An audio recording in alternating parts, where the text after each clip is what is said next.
ہمارے جلیل القدر علماء کرام نے یہ بھی نامناسب سمجھا کہ کسی بادشاہ کے گھر جا کر اس کے بچوں کو پڑھایا جائے۔ ایک بہت بڑی ہستی کو ہارون الرشید نے کہا کہ میرے بچوں کو آپ گھر پر پڑھانے کے لیے آیا کریں، تو وہ صاحب بصیرت، اہل علم، اہل فضل شخص نے کہا کہ میں امراء کے در پر علم کو لے جا کر ذلیل و رسوا نہیں کرنا چاہتا۔ آج مجھ جیسے بندے کو تو اگر کوئی معمولی سا تھوڑا دنیا دار بندہ کہے تو میں 10 دفعہ چکر کاٹتا ہوں۔ یہ ہمارے اکابر اہل علم تھے، وہ کہتے ہیں کہ میں علم کو امراء کے گھروں پر لے جا کر ذلیل و رسوا نہیں کرنا چاہتا، میرے پاس بھیج دیا کرو، یہاں پر میں جہاں پہ بیٹھا ہوں یہاں پر بیٹھ کے وہ بھی علم حاصل کر لیا کریں۔ وہ کہنے لگے چلے میں بھیج دیتا ہوں، لیکن آپ ایسا کریں کہ باقی لڑکوں سے الگ میرے بچے کو پڑھایا کریں۔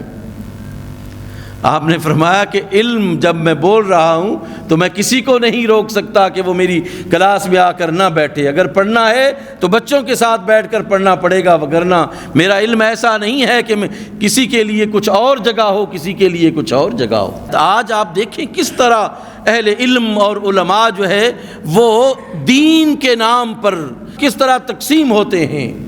کبھی اسٹیبلشمنٹ ان کو تقسیم کرتی ہے، کبھی جو ہے وہ حکومتیں ان کو تقسیم کرتی ہیں، کبھی اس چکر میں ہیں کبھی اس چکر میں ہیں۔ دین تو کبھی رسوا نہیں ہوتا، رسوا وہ ہوتا ہے جو دین کو رسوا کرنے کی کوشش کرتا ہے۔ علم تو نور ہے، اور امراء کے، حکام کے، وزراء اعظموں کے اور بڑے بڑے حکام سلطنت کے سامنے وہ شخص رسوا ہوتا ہے جو علم کو ان کے دروں پر لے کے جاتا ہے۔ قرآن مجید ہمارا بہت بڑا علمی سرمایہ ہے، اس کی بنیاد پر لوگ ہمیں علماء کہتے ہیں۔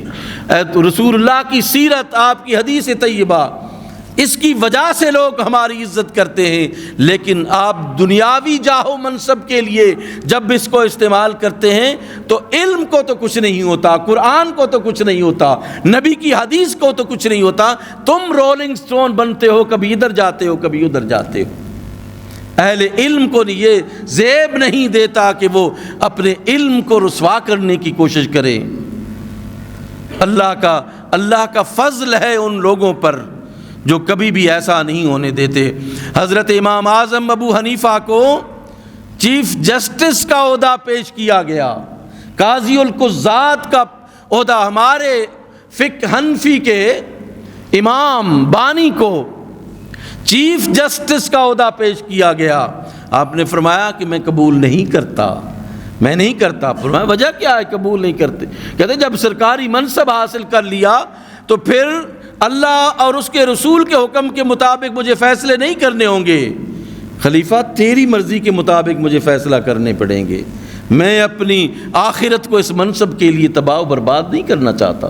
جیل میں ڈال دیا گیا اور عرصہ دراز تک جیل میں ڈالے رکھا، پھر بھی کہا مجھے ساری زندگی تم اگر جیل میں ڈالے رکھو میں سرکاری منصب کو قبول نہیں کروں گا۔ پھر آخر جو ہے وہ آپ کو گرفتاری کے دوران زندان میں، جیل میں آپ کو زہر دے کر جو ہے وہ شہید کر دیا گیا، لیکن آپ نے سرکاری منصب کو قبول نہیں کیا۔ تمام صاحبان علم، صرف ایک علماء کی نہیں، تمام صاحبان علم کی میں بات کرتا ہوں کہ اپنے علم کو رسوا نہیں کرنا چاہیے۔ علم نور ہے، اور اگر آپ اس نور کو رسوا کریں گے تو پھر آپ خود اندھیروں میں چلے جائیں گے۔ علم نے آپ کو روشنی دی ہے، علم نے آپ کو ضیاء دی ہے، علم نے آپ کو عزت دی ہے، لوگ صاحب علم ہونے کی حیثیت سے آپ کی عزت کرتے ہیں، اور آپ جو ہے وہ علم کو حکام کے درباروں میں لے جا کر ان کی مرضی میں، ان کی ہاں میں ہاں ملا کر علم کو رسوا کرتے ہیں۔ علم رسوا نہیں ہوگا، تم رسوا ہوگے۔ اللہ علم کو کبھی بھی رسوا نہیں کرتا، یاد رکھیے۔ وہ لوگ رسوا ہوتے ہیں جو علم کو رسوا کرنے کی کوشش کرتے ہیں۔ اس لیے میں یہ سمجھتا ہوں کہ ہم سب کو علم کی قدر، علم کی منزلت کرنی چاہیے کہ اس کے بغیر اللہ سبحانہ و تعالی، علماء فقیر ہیں۔ علماء کے پاس دیکھیں، ہمارے علماء کے پاس تو کھانے پینے کے لیے کچھ نہیں ہوا کرتے تھے، لیکن وہ کبھی بھی اپنے ضمیر کا سودا نہیں کیا کرتے تھے، کبھی بھی، نیور ایور۔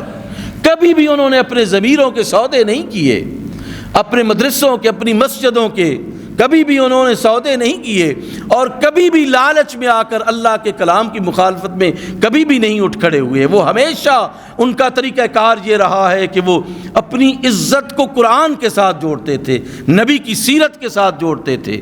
عزت و ذلت تو اس کے ہاتھ میں ہے، رزق اس کے ہاتھ میں ہے۔